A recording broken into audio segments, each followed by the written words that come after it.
오늘은 법에 따라라는 제목으로 에스더기 1장 15절 말씀을 주제로 말씀을 드리겠습니다. 오늘은 에스더기 1장 끝까지 마무리가 될 것입니다. 자, 이제 페르시아 왕궁에서 열렸던 왕의 잔치는 거의 끝을 맺고 있습니다. 6개월 동안 왕이 통치자들을 불러서 잔치를 벌였고요. 그리고 이제 7일 동안은 슈산궁에 있는 백성들을 위해서 잔치를 벌였습니다. 왕비인 와슈디도요, 여인들을 위해서 별도의 잔치를 베풀었거든요.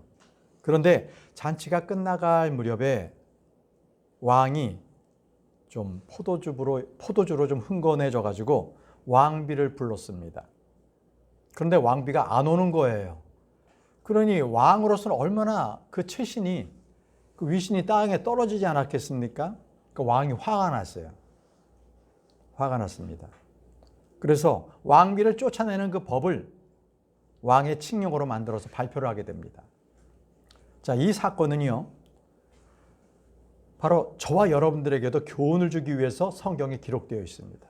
무슨 교훈을 주시는지 오늘 이 말씀을 통해서 우리가 살펴보도록 하겠습니다. 먼저 왕조 국가에서는요, 법은 왕이 만듭니다. 그래서 법을 왕이 바꿀 수도 있는 거예요. 자, 이런 점에서 우리 주님께서는 우리에게 법을 주시는 거예요. 법을 입법하시고 우리에게 주시는 분이시다는 거죠. 창세기 49장 10절 말씀에는요, 야곱이 유언을 합니다. 유언을 할 때 12지파에 다 하고 유다 지파에 할 때 이런 말씀을 예언했어요. 왕월이 유다에게서 떠나지 아니할 것이요, 입법자도 그의 두 발 사이에서 떠나지 아니할 것이니 실로가 올 때까지라. 그리고 그에게 백성의 모임이 있으리로다. 자, 이런 예언을 했는데, 자, 이 말씀을 설명드리면, 먼저 여기 실로라는 이렇게 말이 나오죠. 실로라는 것은 화평의 왕이라는 거예요. 왕을 얘기할 때 실로라고 했습니다.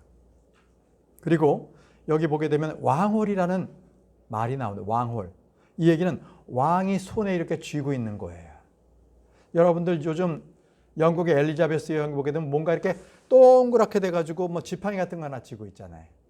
왕이라는 상징입니다. 권위를 나타내는 거예요. 그걸 왕홀이라고 합니다. 왕홀. 그러면 창세기 49장 10절에서 이렇게 왕에 관련돼서 예언한다는 건 뭐예요?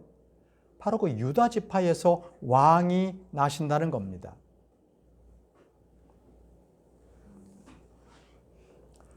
여기서 입법자라고 나오죠. 그러니까 이 왕호를 가진 바로 이 실로, 바로 그분은 예수 그리스도를 말합니다. 바로 야곱은요, 죽기 전에 예수 그리스도께서 오실 것을 예언을 한 것입니다. 예수 그리스도께서는 율법을 제정하셨고요, 율법의 성취자가 되십니다. 이사야 33장 22절 말씀 보시면요, 이는 주께서 우리의 심판자시요, 주께서 우리의 입법자시요, 주께서 우리의 왕이시기 때문이라. 그분께서 우리를 구원하시리라라고 했습니다. 자, 여러분 여기 지금 화면을 보세요. 네 가지가 나옵니다. 주님께서 어떤 분이세요? 첫 번째는 심판자입니다. 두 번째는요, 입법자십니다. 세 번째는 우리의 왕이십니다. 마지막은 우리를 구원하신 분이세요. 네 가지를 지금 예언하고 있는 겁니다. 바로 예수 그리스도, 그분께서 우리의 심판자요, 우리의 입법자요, 우리의 왕이시요, 우리를 구원하시는 분이시라고 말씀하고 있는 거죠. 마찬가지로 페르시아 제국의 아하수에스로 왕이 그 나라의 심판자였습니다. 입법자였습니다. 왕이었다는 것이죠. 예수님께서는 법을 만드시고 우리에게 주시는 분이시거든요. 구약에서는 이스라엘의 율법을 받았어요. 법을 받았지요. 그들이 지켜야 할 법이었습니다. 그러면 저와 여러분들인 그리스도인들에게는 어떤 법을 주셨나요? 우리가 받은 법은 왕가의 법을 받았습니다. 자유의 법을 받았습니다. 생명의 성령의 법을 받았습니다. 의의 법을 우리가 받았습니다. 그리고 우리가 성취해야 될 법은 갈라디아서 6장 2절에 너희는 서로의 짐을 지라. 그리고 그렇게 하여 그리스도의 법을 이루라. 이렇게 말씀하셨습니다. 이 얘기는 그리스도의 법이란 너희가 서로의 짐을 지라는 거예요. 이게 바로 그리스도의 법입니다. 여러분들은 서로의 짐을 지어 주고 계십니까? 저는 그렇다고 봐요. 여러분들께서 우리 성도들을 섬기기 위해서 반찬을 해오고 또 과일을 사오고 어떻게 하든지 서로를 좋게 하기 위해서 그렇게 나누는 것을 봤을 때 아하, 여러분들은 그리스도의 법을 지키고 있는 겁니다. 우리가 성취해야 될 것은 바로 그리스도의 법입니다. 주님께서는 또한 말씀하셨어요.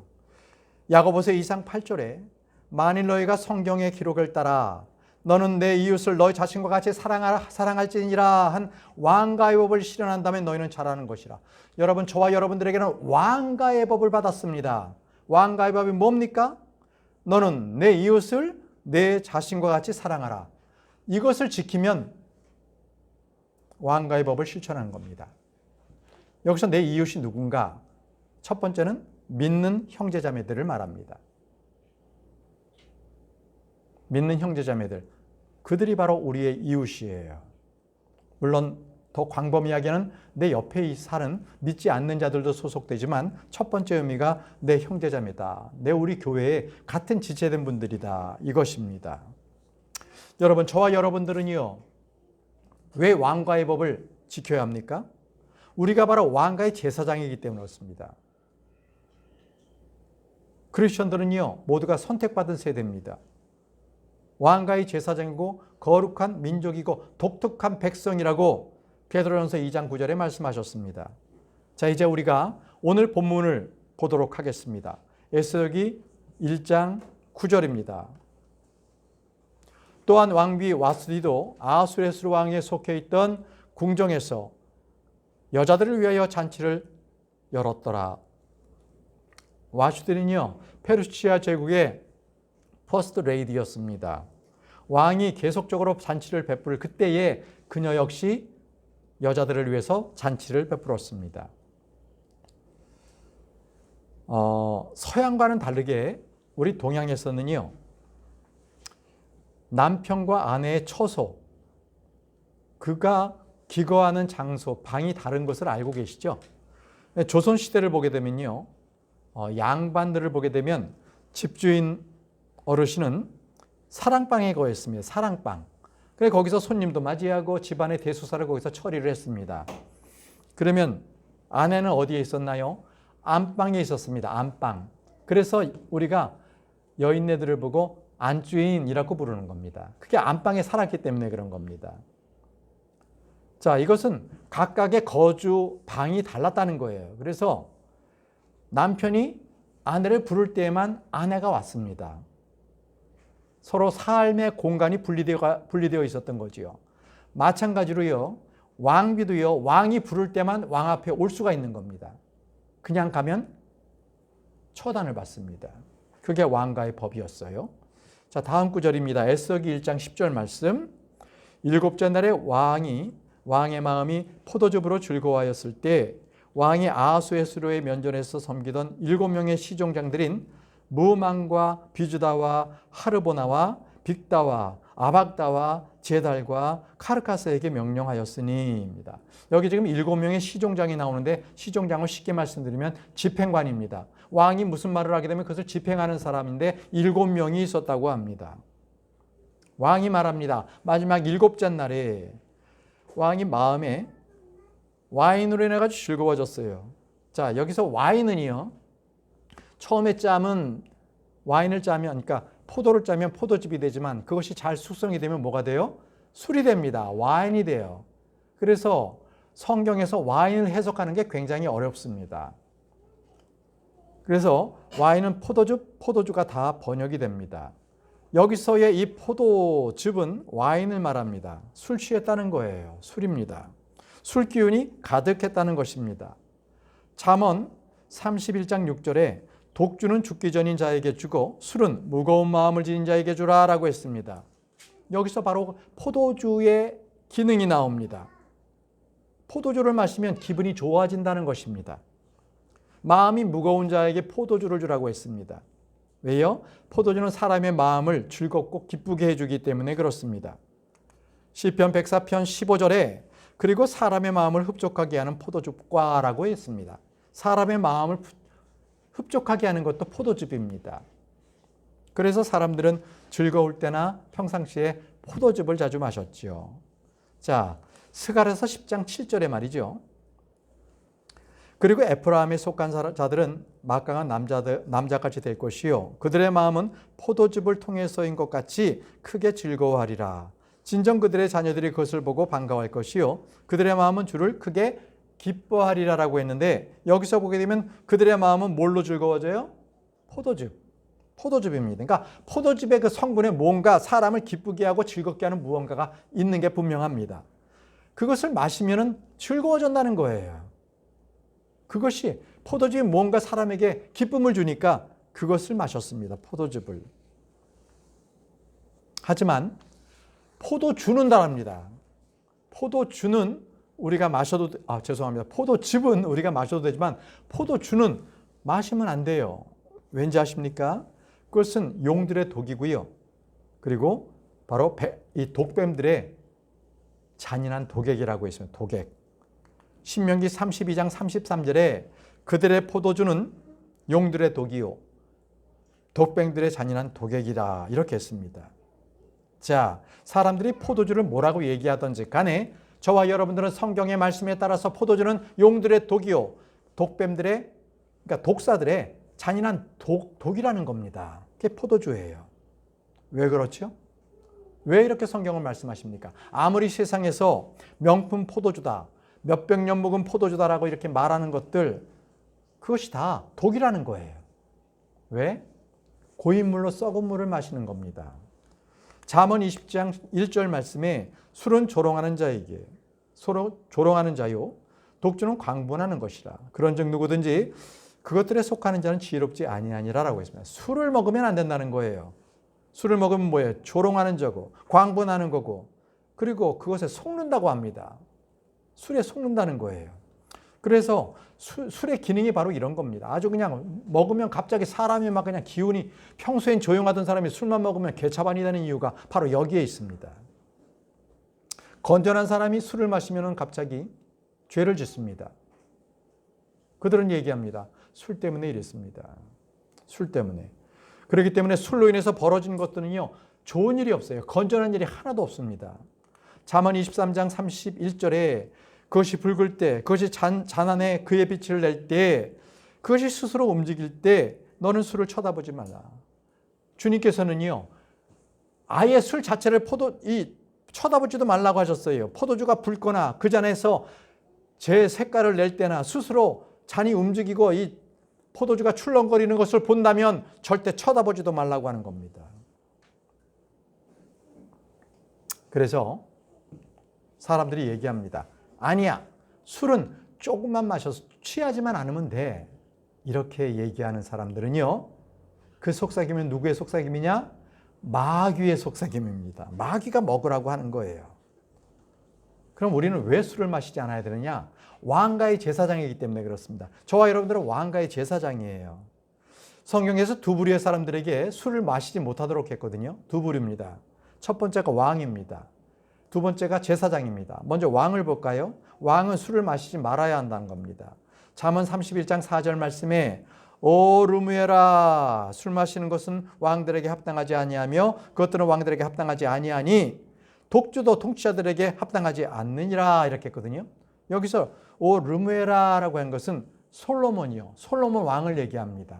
솔로몬 왕의 애칭입니다.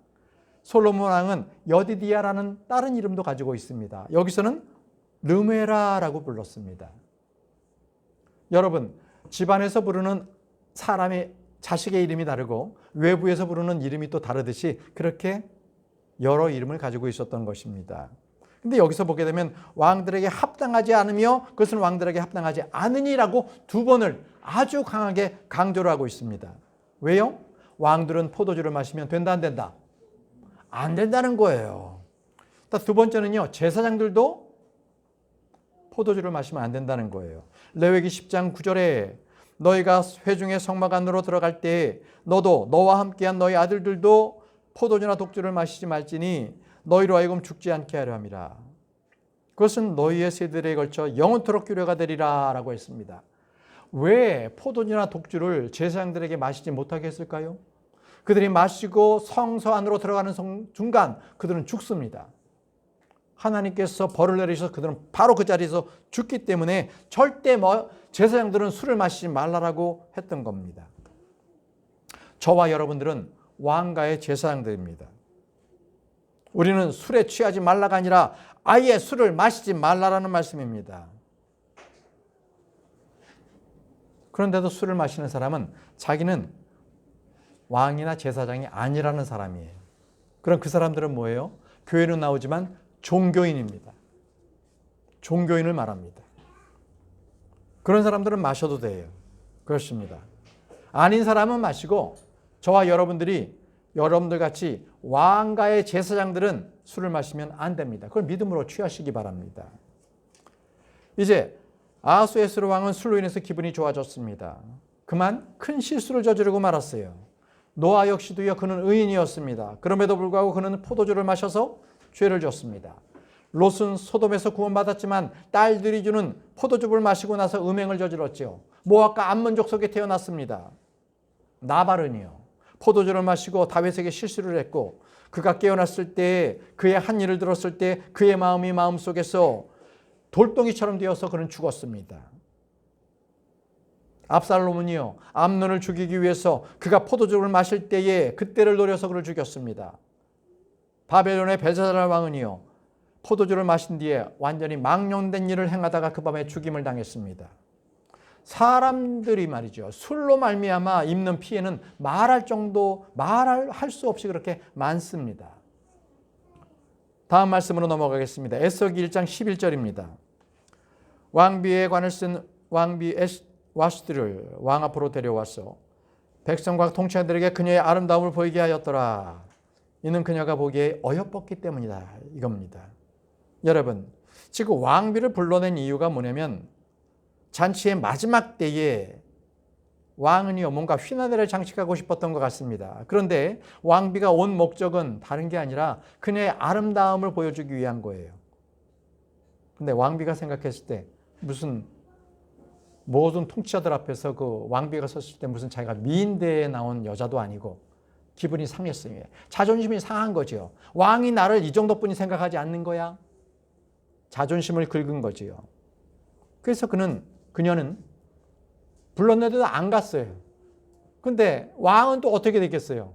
자기의 체면이 구겨진 거예요. 모든 통치자들, 백성들이 있는 데서 왕비를 데려오라고 했는데 왕비가 안 오니까 자기가 뭐가 돼요? 창피한 거죠. 요즘 말로 쪽팔리게 된 겁니다. 왕비, 여기 보게 되면 왕비 와시드는 왕이 자랑하고 싶을 만큼 그렇게 인물이 출중했던 것 같아요. 아주 예뻤던 것 같습니다. 12절 말씀입니다. 그러자 왕비 에스디는 그의 시종쟁들을 통하여 전해진 왕의 명령에 따라서 오는 것을 거부하였더라. 그러므로 왕이 몹시 진노하였으니 그 진노가 그 안에서 불탔더라라고 합니다. 와슈디는 왕의 시종자들이 전하는 왕의 명령을 거부했습니다. 오지 않았습니다. 자, 포도주로 인해서 기분이 참 좋아진 왕은 그 순간에 분노하고 말았습니다. 그 속에 아마 불이 타올랐습니다. 많은 신하들과 백성들 앞에서 자기의 왕권의 명령이 거부되는 것을 보면서 얼마나 그 권위가 떨어졌겠습니까? 왕비는 왕의 명령을 거부한 것은 자신이 와야 되는 이곳이 술판의 그러한 술자리였다는 것입니다. 자기가 무의도 아니고 아니면 모델처럼 사람들 앞에서 서야 되는 것을 자기는 원치 않았던 것입니다. 왕비는 자기 자신 나름대로 위험이 있었고 그 위신을 떨어뜨리는 일은 하고 싶지 않았던 것이죠. 자, 13절입니다. 에스더기 1장 13절. 그때 왕이 때를 알았던 지혜로운 사람들에게 같이 말하였더라. 이는 법과 공의를 아는 모든 자들을 향한 왕의 방식이 그러하였기 때문이라. 자, 여기서 지금 때를 알았던 지혜로운 사람들이라는 것은 무엇이냐? 그들은 왕 앞에서 별들을 관측하는 점성술사, 점쟁이들, 그리고 천체를 관측하는, 그리고 날짜와 계절을 알려주는 그런 박사들을 얘기합니다. 어린 여러분들도 아시죠? 예수님께서 태어나셨을 때 동방에서 지혜자들이 왔습니다. 바로 지혜자들이 바로 이러한 박사들이었습니다. 그들은요, 법과 재판도 잘 알았습니다. 그래서 왕은요, 뭔가 정책을 시행할 때에 반드시 이렇게 이들에게 묻는 것이 왕의 관례였습니다. 그렇게 해서 먼저 이들로부터 검수를 받고 나서 그 말을 해야 되는지, 그걸로 인해서 뭔가 법을 집행해야 되는지를 먼저 지혜자들에게 그렇게 사전 검증을 거쳤다는 것입니다. 14절입니다. 그리고 그 다음은 카스세라, 셰달, 아드마다, 타르시시, 메레스, 마르스나, 무스간, 이상 페르시아와 메디아의 7 통치자들이었으니 그들은 왕의 얼굴을 보았고 왕국의 첫 번째 자리에 앉았더라. 처음에는 지혜자들에게 이거 어떻게 했으면 좋겠지? 이렇게 묻고 그 다음엔 7 통치자, 최고 통치자들에게도 물었다는 것입니다. 여기서 그들은 왕의 얼굴을 보았고 왕국의 첫 자리에 앉았다는 것은 바로 그 7 통치자가 그들이 가지고 있는 지위는 우리나라의 국무총리 정도 되었다고 생각합니다. 국무총리 또는 왕과 항상 함께 있는 대통령과 함께 있는 비서실장 정도 되는 그런 직위에 있었지요. 직위입니다.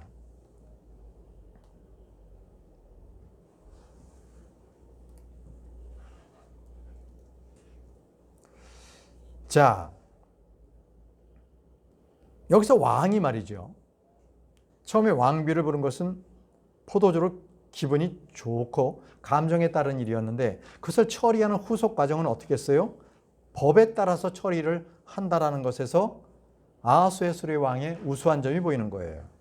그러니까 왕비를 처리하는 문제에 있어서 법에 따라 우리가 그녀에게 무엇을 해야겠느냐 이렇게 묻는 거예요. 예, 괜찮은 왕입니다. 15절입니다. 15절. 법에 따르면 우리가 왕비 에스더에게 무엇을 해야 하겠느냐? 이는 그녀가 시종장들을 통하여 전한 아하수에스루의 왕의 명령을 수행하지 않았기 때문이라 라고 했습니다. 법에 따르면 무엇을 해야 되겠느냐는 겁니다. 자, 16절 말씀 보시죠. 그러자 무스칸은 아마 최고의 지위에 있는 사람이었던 것. 그 7명의 통치자 중에서 최고. 그것이 바로 그가 바로 무스칸이었습니다. 무스칸이 왕과 통치자 앞에서 대답하기를 왕비 와수시는 왕에게만 잘못한 것이 아니라 모든 통치자들에게와 아하수에스루 왕의 모든 족속들에 있는 온 백성에게도 그리한 것입니다. 라고 했습니다. 서열 2위인 무스칸이 나서서 얘기한 거예요. 이 무스칸이 어느 정도였느냐? 그는 다니엘, 요셉과 같은 지위에 있는 총리직이라고 생각하시면 됩니다. 다니엘도 그랬고 요셉도 그랬고 그들은 언제나 왕 앞에 있었거든요. 이 무스칸이 왕 앞에 있었습니다. 그래서 그는 왕의 질문에 이렇게 대답하지요. 왕비 와슈디가 왕명을 어긴 것에 대해서는 왕에게만 잘못한 것이 아닙니다. 바로 여기 있는 모든 통치자들과 모든 백성들에게 잘못하였다고 했습니다. 그래서 그는 법을 집행해서 자비나 용서가 없게끔 해야 된다는 것이죠. 자, 에스더기 1장 17절 말씀 보겠습니다. 자, 이는 왕비의 행실이 모든 여자들에게 널리 이를 것인즉 그것이 알려져서 아하수에스루 왕이 왕비 와수디를 그의 앞에 오도록 명령하였으나 그녀가 오지 아니하였도다 하였을 때 그들이 그들의 남편을 자신들의 눈으로 멸시하실 것이기 때문입니다. 명백했어요. 왕의 명령도 안 듣는데 집안의 남편의 말을 듣겠냐는 거예요. 그렇기 때문에 이것은 왕과 왕비의 사생활의 문제가 아니라 온 나라 전체의 문제라는 거예요. 왜? 왕조국가이기 때문에. 왕조국가이기 때문에 이것을 엄히 다스려야 한다는 거예요. 왕비가 왕의 명령을 지키지 않는 것을 모든 제국의 여자들이 그것을 보고 똑같이 따라 사는 나쁜 본이 될 수 있다는 것이죠. 선례를 남기지 않아야 되기 때문에 이것은 반드시 처벌을 하고 넘어가야 된다라고 주장했습니다. 여러분, 여기서 보게 되면요. 아내는 남편에게 순종하고 남편을 존경해야 된다는 것, 복종해야 된다는 것, 이것이 무스칸의 주장인데 이 사람이 말이죠. 그 당시에도 신약에 있는 이 교리를 알고 있었던 것 같아요. 이거 뛰어난 겁니다. 아내가 남편에게 순종한다. 이것은 바로 구약이 아니라 신약 성도들에게 주시는 말씀이었거든요. 에베소서 5장 22절 아내들아 너희 자신의 남편들에게 죽게 하듯 스스로 복종하라 했습니다. 자, 여기 남편 되시는 분들 생각해 보세요. 내 아내가 나에게 말을 잘 듣는다? 안 듣는다? 잘 생각해 보세요. 앞으로 아내들은 남편의 말에 순종하시기 바랍니다. 복종하시기 바랍니다. 그것이 성경의 말씀입니다. 서로 다투지 마십시오. 자, 다음은 에스더기 1장 18절 말씀입니다. 왕비의 행실에 관한 아이들은 페르시아와 메디아의 귀부인들까지 왕의 모든 통치자들에게 이날 이와 같이 말할 것이니이다. 따라서 너무나 많은 업신여김과 진노가 일어날 것이기 때문이니다 라고 했습니다. 사람의 언행은 굉장히 중요해요. 특히 대표격에 있는 사람은 굉장히 중요합니다. 왜요?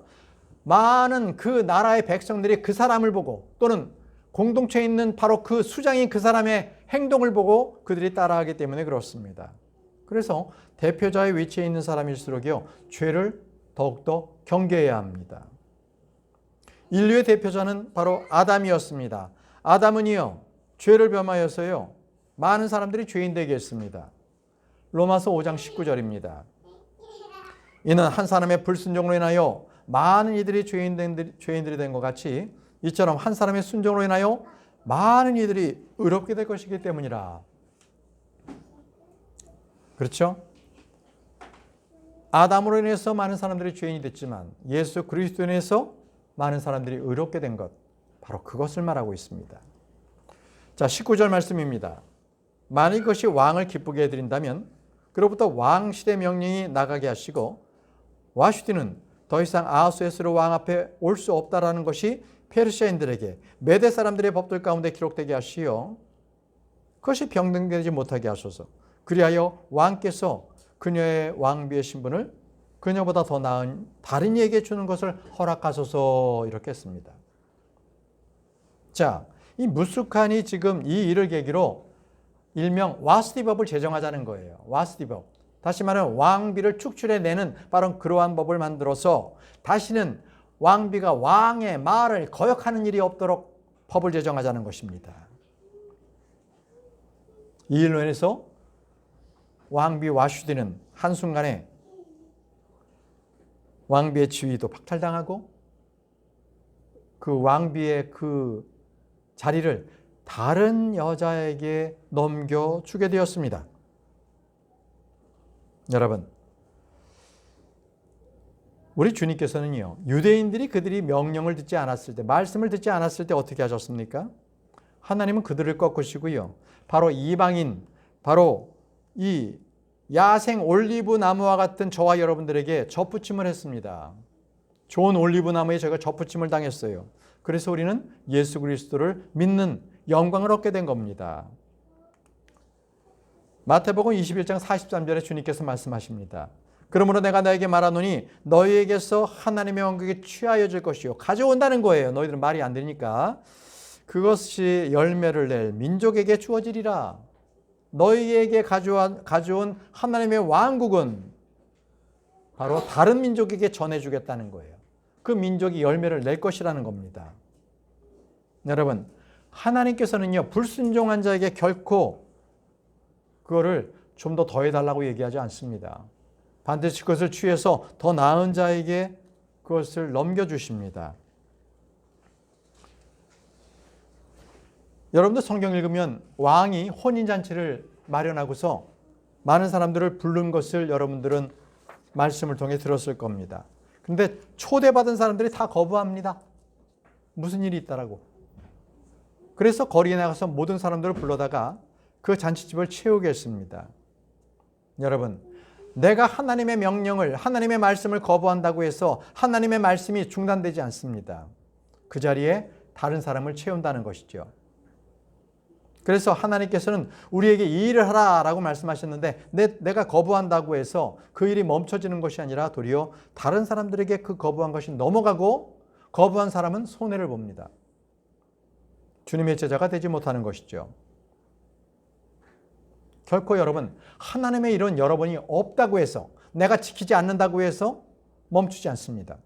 하나님은 더 잘 돌아가게 다른 사람에게 그 영광의 복을 전해주십니다. 저는요, 어렸을 때부터 어느 목사님, 여러 목사님들이 부흥사 목사님이 꼭 그런 말씀들을 하세요. 나는 지금 이 자리에 서기 싫었는데 하나님께서 나한테 하라고 해서 내가 어쩔 수 없이 이 자리에 서게 됐다고. 그래서 내가 목회자가 됐다라고 얘기하는 분들, 여러분들도 들어보셨나요? 이게 가짜입니다, 이거는. 하나님은 그러신 분이 아니에요. 자기가 하기 싫다면 단번에 그만둬요. 그런데 어떤 목사님들은 굳이 자기가 하기 싫었는데, 난 도망갔는데 하나님께서 굳이 계속 쫓아와서 꼭 해라. 자기에게 제갈공명처럼 삼고초려를 했다는 거예요. 이런 일은 없습니다. 하나님은 너 하기 싫으면 그만둬. 내가 다른 사람에게 맡길 거야. 이렇게 하시거든요.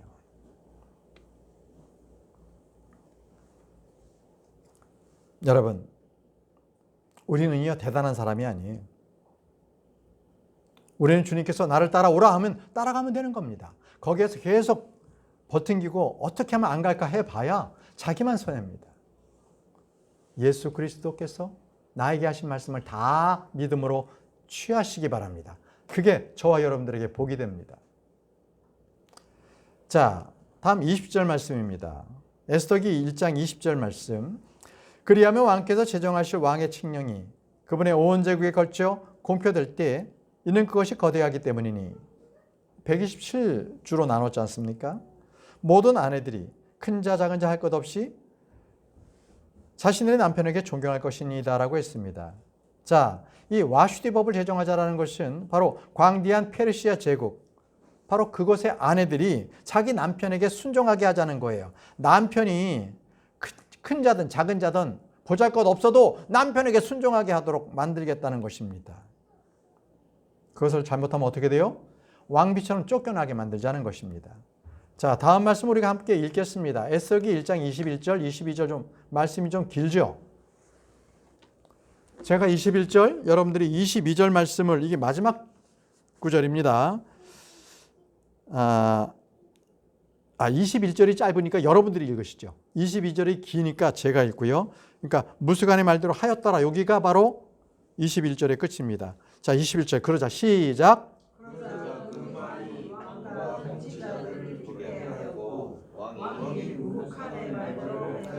거기가 22절. 제가 이제 22절 할게요. 이는 그가 왕의 모든 속주들의 편지들을 보냈기 때문이니 모든 속주에 저마다 그곳에 글에 따라 보내고 모든 백성에게 저마다 그들의 언어에 따라 보냈으니 모든 남자마다 자기 자신의 집을 다스려야 하며 그것이 각각의 모든 백성의 언어에 따라 공포되어야 하느니라 하였더라. 이게 와스디 법이었습니다. 당시 페르시아 제국이 지금 북미 정도 대륙에 엄청난 그러한 규모였기 때문에 거기에는 많은 나라들을 통합을 했습니다.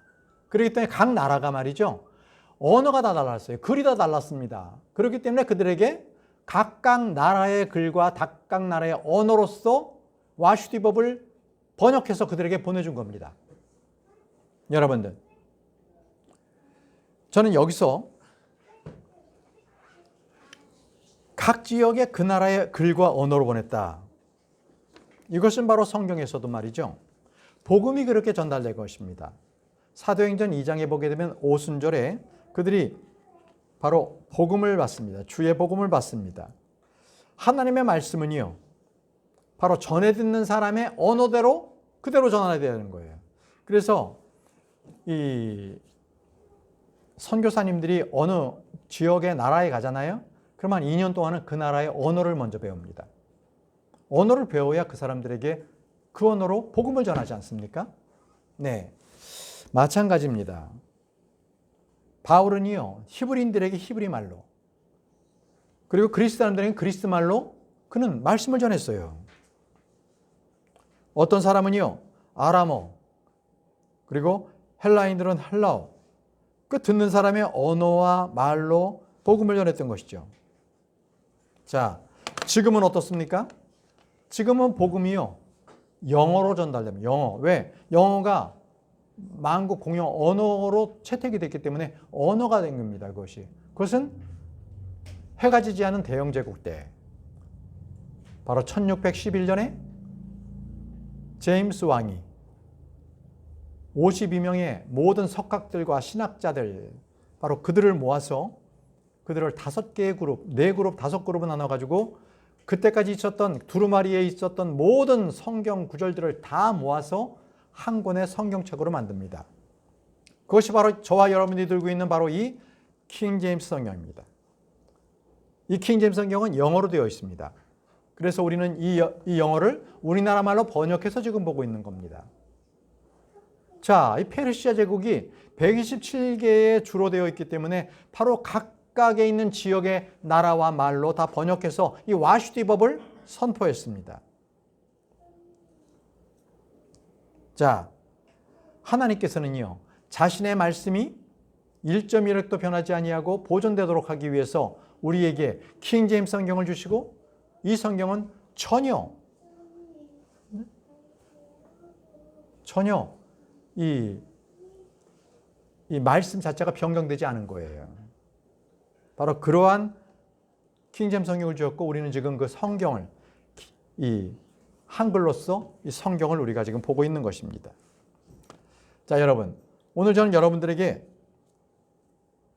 에스더기 1장 말씀을 드렸어요. 여기까지가 에스더기 1장이거든요.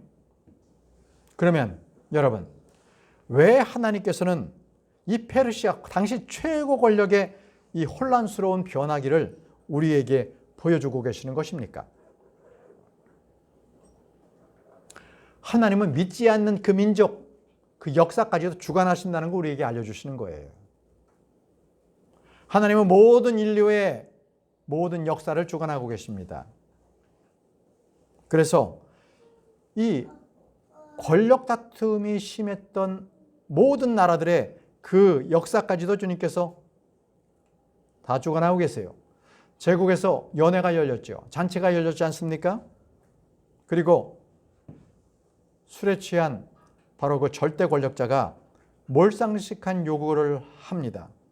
그리고 자존심이 강한 왕비도 그것을 거절했고 거기에 따라서 신하들이 충고를 했습니다. 이로써 왕비는 전격적인 폐위가 되는 그러한 막장 드라마와 같은 그러한 역사가 기록되어 있습니다. 여러분,